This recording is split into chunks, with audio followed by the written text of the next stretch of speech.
Lo que pasa al trabajar en el turno de noche de la UCI pediátrica de los St. Catharines es que se desarrollas una especie de sexto sentido para saber cuándo las cosas van a complicarse. No es dramático, ni música ominosa, ni luces parpadeantes. Es más bien como un cambio de presión antes de una tormenta, algo que sientes en el pecho antes de que tu cerebro lo procese.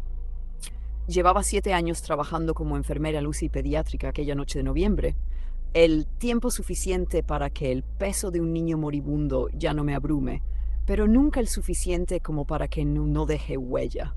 El Hospital St. Catharines se encuentra en la parte antigua del centro, en uno de esos edificios neogóticos reconvertidos de la década de 1890, que originalmente fue un sanatorio para tuberculosos, antes de que a alguien se le ocurriera que los niños enfermos necesitaban los mismos techos abovedados y gárgolas.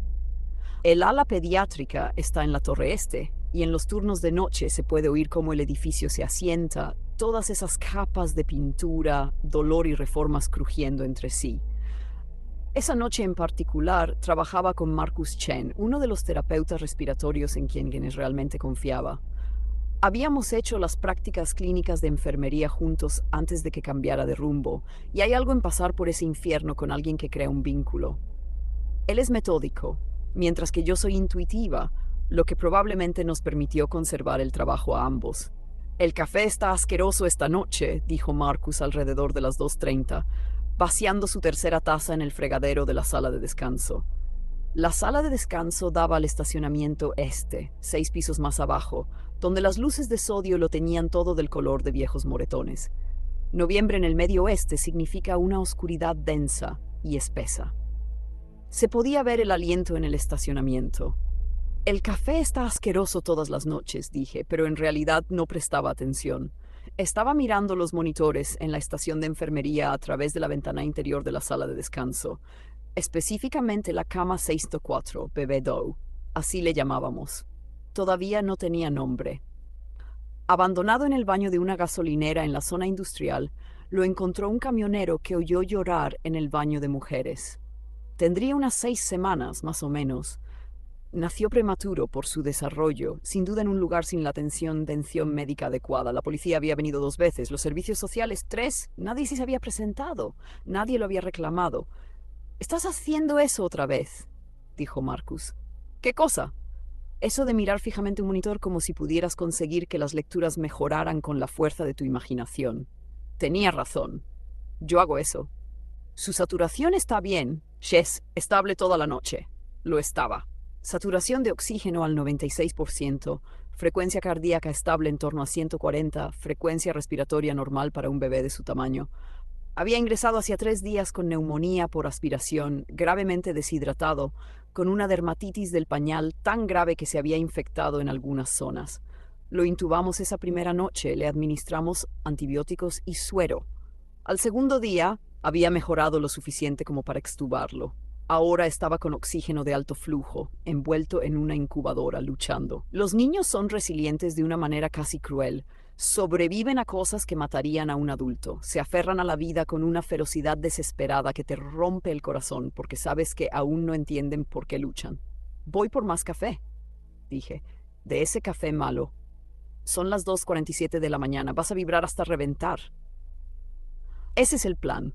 El caso es que había revisado al pequeño Day unos 20 minutos antes. Una evaluación rápida, el pecho se elevaba y descendía de forma uniforme, sin retracciones, buen color, oxígeno de alto flujo al ritmo prescrito.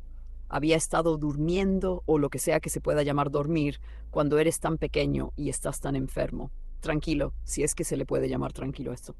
Pero ahora, las 2:52 de la madrugada, según el reloj de pared con forma de osito de peluche que algún donante bien intencionado había instalado en la UCI pediátrica, porque al parecer los niños moribundos necesitan una forma caprichosa de medir el tiempo, sonaban las alarmas, no las alarmas de crisis agudas e inmediatas. Eran las advertencias preliminares, la forma que tenía el monitor de decir: «Presta atención, algo está cambiando». Ya me estaba moviendo antes de darme cuenta de lo que oía. Era la memoria muscular de 7 años la que se apoderaba de mí. Marcus estaba justo detrás de mí. La cama 604 estaba en la esquina, la habitación que solemos reservar para los niños que intentamos mantener aislados, ya sea por protocolo de infección o porque sabemos que están muriendo y queremos darles privacidad a las familias para la despedida. El bebé Doe estaba aislado técnicamente por la primera razón, pero la forma en que yacía allí en esa caja de plástico transparente con todos esos cables y tubos conectados a las máquinas que lo mantenían con vida gota a gota, me hizo sentir que era por la segunda. Su saturación de oxígeno estaba bajando. No se desplomaba todavía, no, pero la tendencia era preocupante. 96%, 94%, 21%, 88%. Su frecuencia cardíaca aumentaba, 100, 160, 170. Su frecuencia respiratoria también aumentaba. Y cuando lo miré de verdad, pude ver cómo comenzaban las retracciones. Ese hueco entre sus costillas se hundía con cada respiración, su esternón se contraía, su pequeño cuerpo trabajaba a toda velocidad para conseguir suficiente aire. Háblame, dijo Marcus mientras revisaba el sistema de oxígeno, asegurándose de que nada estuviera doblado o desconectado. Se está descompensando. Me ponía los guantes y abría los puertos de acceso de la incubadora.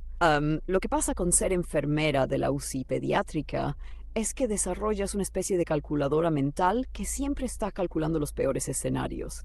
El cerebro automáticamente repasa el árbol de decisiones. Fallo del equipo, obstrucción de las vías respiratorias, neumotórax, sepsis. El equipo se ve bien, el flujo es correcto, no hay fugas, la tubuladura está despejada. Marcus ya estaba aumentando el suministro de oxígeno vigilando los monitores. Pero no respondía. La saturación seguía bajando, 85%, 82%. Ahí es cuando empiezas a preocuparte por el daño cerebral. Ahí es cuando la calculadora mental empieza a parpadear en rojo. Pulsé el botón de llamada.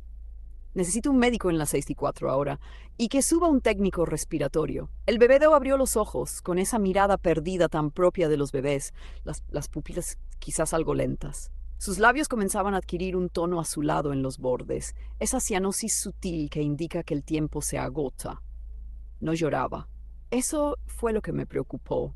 Los bebés lloran cuando están en peligro, cuando no pueden respirar, pero él solo miraba fijamente en silencio, esforzándose al máximo por llenar sus pulmones de aire, que no respondían. La doctora Sarah Reeves entró corriendo con paso controlado. Así es ella, rápida pero sin perder la calma. Residente de tercer año, ambiciosa, competente, con iniciativa. ¿Qué tenemos? Varón de 6 semanas, tercer día, después de una neumonía por aspiración, estable hasta hace 5 minutos. Repasaba sus signos vitales mientras mis manos realizaban una exploración. Escuchaba los sonidos pulmonares, ásperos, definitivamente ásperos, con líquido en la respiración.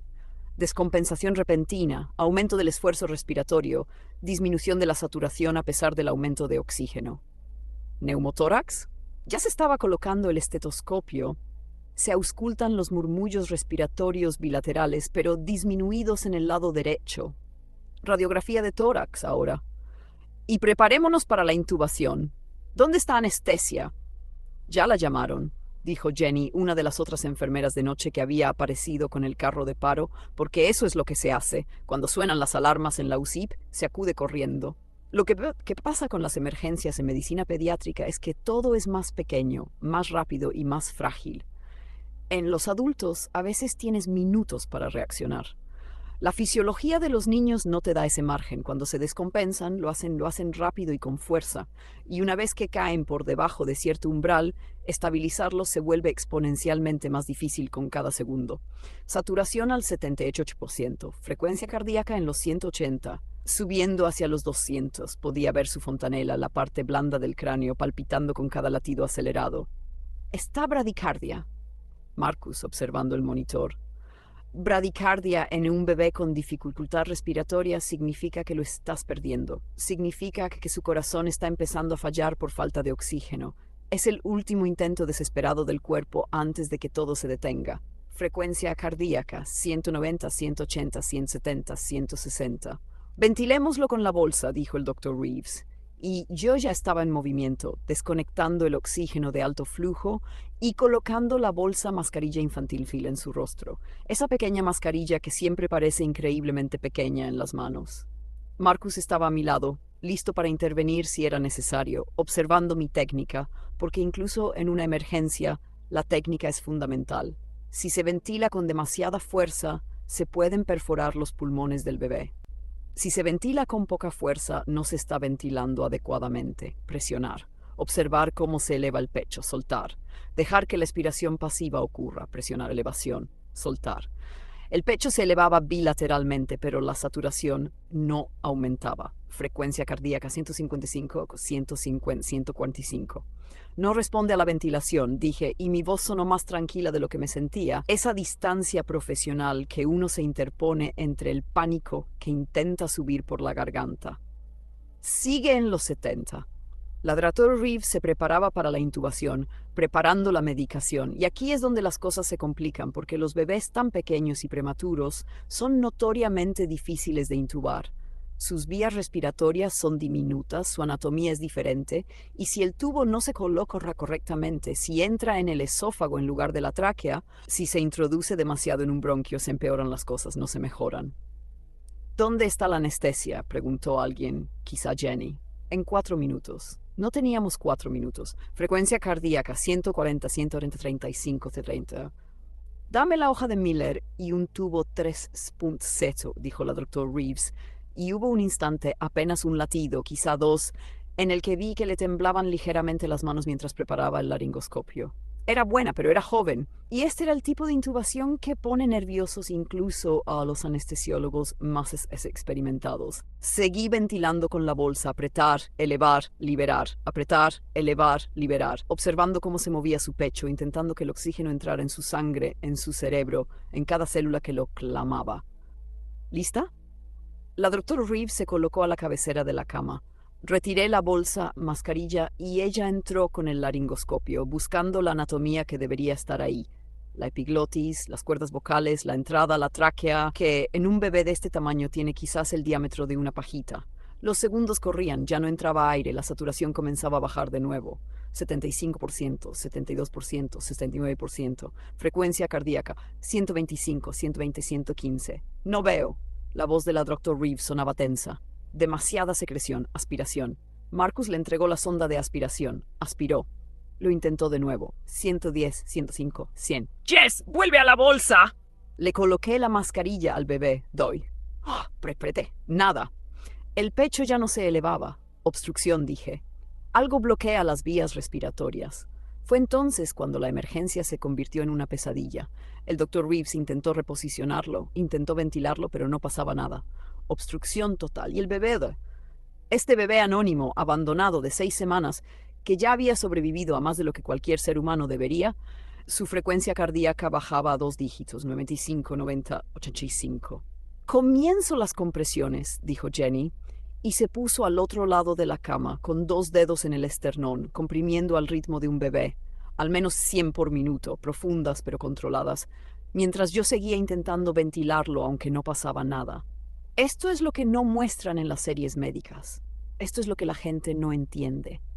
Estábamos trabajando con un bebé que pesaba quizás 4 kilos, cuya cavidad torácica cabía en la palma de mi mano y por quien nadie en el mundo luchaba excepto nosotros. La habitación era un caos controlado, gente moviéndose con determinación, voces anunciando tiempos, dosis y lecturas, equipos pitando y sonando alarmas, y en el centro de todo este pequeño ser humano que se estaba muriendo. 60 segundos, gritó alguien, cronometrando cuánto tiempo llevábamos en paro cardiorrespiratorio. El Dr. Reeves lo intentó de nuevo con el laringoscopio. Necesito una mejor visualización. Jenny, ¿puedes hacer presión cricoidea? Jenny tenía las manos ocupadas con las compresiones, pero logró colocar una mano en su garganta, aplicando una suave presión hacia atrás para ayudar a visualizar la vía aérea, mientras con la otra seguía bombeando el pecho. Frecuencia cardíaca, 70, 65, 60. Fue entonces cuando lo sentí. No puedo explicarlo mejor. No fue algo que viera ni oyera. Fue una sensación extraña, como si la presión del aire en la habitación hubiera cambiado de repente, como si hubiéramos bajado varios pisos en ascensor a toda velocidad. Sentí un chasquido en los oídos, se me erizó la piel, y Baby Doe jadeó. No era el tipo de jadeo que se produce al respirar tras una obstrucción. Era diferente. Era el sonido de alguien que se había estado ahogando, de que se había sumergido por completo y que de repente había salido a la superficie. Todo su cuerpo se arqueó, su espalda se encorvó y entonces empezó a toser. Una tos profunda y productiva que expulsaba secreciones espesas con sangre que sin duda no estaban ahí antes. ¡Aspiración! El doctor Reeves tomó el catéter y aspiró su boca y garganta. Más secreciones, más sangre. ¿De dónde venía todo esto? Y su ritmo cardíaco aumentaba. 70, 85, 100, 115, 130. La saturación comenzaba a subir. 65%, 70%, 75%, 82%. Le volví a colocar la bolsa de ventilación sobre la cara y apreté. Esta vez, el pecho se elevó. Expansión bilateral. El aire circulaba. ¿Qué demonios acaba de pasar?, preguntó Marcus, expresando lo que todos pensábamos. Sigan ventilando, dijo Reeves, pero parecía conmocionada. Todos lo estábamos. Llegó entonces la anestesia. El doctor Patel, que estaba de guardia, parecía haber salido corriendo de donde quiera que estuviera durmiendo. ¿Oí que teníamos una vía aérea difícil? Fue difícil, dijo el doctor Reeves. Se resolvió espontáneamente. Así no funcionan las vías respiratorias. No se resuelven espontáneamente cuando hay una obstrucción completa. Pero el bebé Doe ya respiraba, no con facilidad, aún con esfuerzo, pero respiraba. Y mientras observábamos, su saturación seguía subiendo. 85, 88%, 91%, 94%. Patel continuó con el intento de intubación. Logró colocar el tubo al primer intento. Claro que sí, había hecho miles de intubaciones. Y de repente el bebé Doe estaba ventilado, estable, con una saturación del 98% y la frecuencia cardíaca normalizándose. Todo había durado 25 minutos, pero parecieron horas. Hicimos la radiografía de tórax urgente. Se enviaron análisis, cultivos, de todo. Nada explicaba la obstrucción repentina ni su resolución igualmente repentina. La radiografía mostraba una neumonía en recuperación, sin nuevos infiltrados, sin neumotórax, sin cuerpo extraño. Los análisis eran compatibles con la recuperación de la infección. Todo, según todas las medidas objetivas, sugería que la bebé Doe no debería haber colapsado así. Y sin embargo, hiciste un buen trabajo ahí dentro, dijo la doctora Reeves alrededor de las 4 de la mañana, una vez que habíamos estabilizado a la bebé Doe y la habíamos conectado al respirador. Una vez que la adrenalina había desaparecido y nos había dejado a ambas temblorosas y exhaustas. Estábamos en la estación de enfermería documentando todo con un detalle minucioso, porque eso es lo que se hace después de una parada cardiorrespiratoria. Se anota cada intervención, cada medicamento, cada signo vital, creando un registro que explica lo cerca que estuvimos de perder a alguien. Tú también, dije, y lo decía en serio. Esa intubación fue una pesadilla.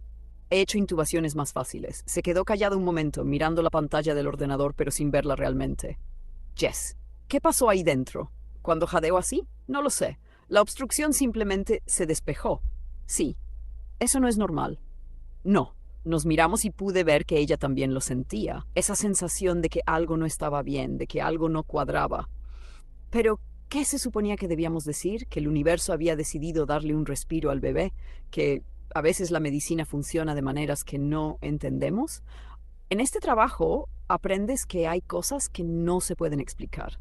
Los cuerpos hacen cosas raras. Las estadísticas no son el destino. Los milagros existen, si se les puede llamar así, aunque generalmente tienen menos que ver con la intervención divina y más con la compleja interacción de la fisiología, el azar y la pura y obstinada negativa de la biología humana a rendirse. Pero esto se sentía diferente. Fui a verlo alrededor de las 5 de la mañana, durante esa parte más oscura del turno de noche, cuando el mundo parece suspendido e irreal. Estaba estable con el respirador, sedado, su pequeño pecho subiendo y bajando al ritmo de la máquina. Todos sus números parecían buenos, perfectos, incluso. Me quedé allí mirándolo, a ese bebé sin nombre, y me pregunté quién lo habría dejado en el baño de esa gasolinera. Me pregunté si sabrían que su hijo seguía vivo. Me pregunté si les importaba. Lo que me atormentaba, a lo que volvía una y otra vez, era el momento justo antes de que jadeara.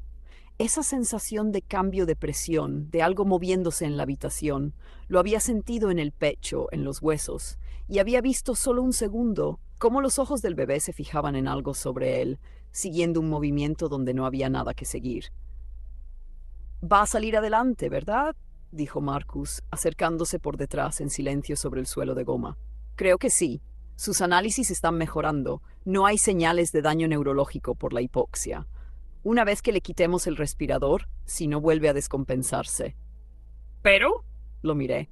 Marcus y yo habíamos pasado por tanto juntos que no tenía que fingir. Algo pasó en esa habitación. La gente sufre paros cardíacos, la gente se recupera.